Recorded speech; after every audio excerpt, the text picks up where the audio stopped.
কিসের গোস্ত হারিছে? ছাগলের। সাতটা ছাগলের গোস্ত। ক কেজি? 3 কেজি তো হয়েছে। তোমাদেরকে দেয়নি, সবাই খেয়েছে, এক দিছে। হ্যাঁ আমাদের 3 কেজি দিছে। হ্যাঁ কেরি দিছে। আচ্ছা দি বলো যে কেউ হাঁড়িটা আর গোস্তটা পাইলে আমার বাড়িতে দিয়ে যাও, আমি গোস্তটা নেব না, হাঁড়িটা নেব। তাই তো বলছি হাঁড়িটা নেব, গোস্ত কেন খাইলাই লেখা। হ্যাঁ ভালো করে বলো, তোমাদের ব্যাগটা আছে অনুরোধ করছি।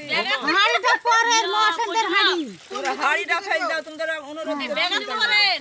হ্যাঁ বুঝলি দেয় না, কি করব? আর একদিন বুঝলিছি কত ওইখানে বুঝলি বললো না সেদিন, কই দিল না।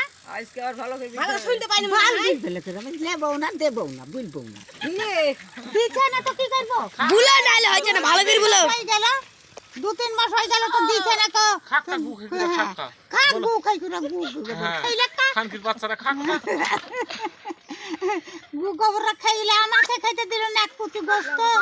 তাহলে কার বাড়িতে থুনো আমার মনে হইলো না বুঝলি। হ্যাঁ দিল না তো গোস্তটা, তাহলে গোস্তটা খাবি, আমাকে হাঁড়িটা ফেলে দিবি, তাও তো দিল না গো। খাক্কা গু খাগে খাক। হ্যাঁ গু খাই করে খাক, হাইডা দি যাবে তা না, তাই না? হাঁড়িটা তো বলে আটা ফেলে দিয়ে যাবে, বেড়ার ওপর কেমন ফেলি। লোকটা আমার ছাইছে দিস তাই বুঝো না। হ্যাঁ আমার ছাইছে সেই লোকটা ধরে বসছো না। হ্যাঁ লোক কাছে পড়ে দিছে আমার, তাহলে সে লোকের ওষুধ কিনবো কি দিয়ে টাকাটা দিবে। ঠিক আছে থাক।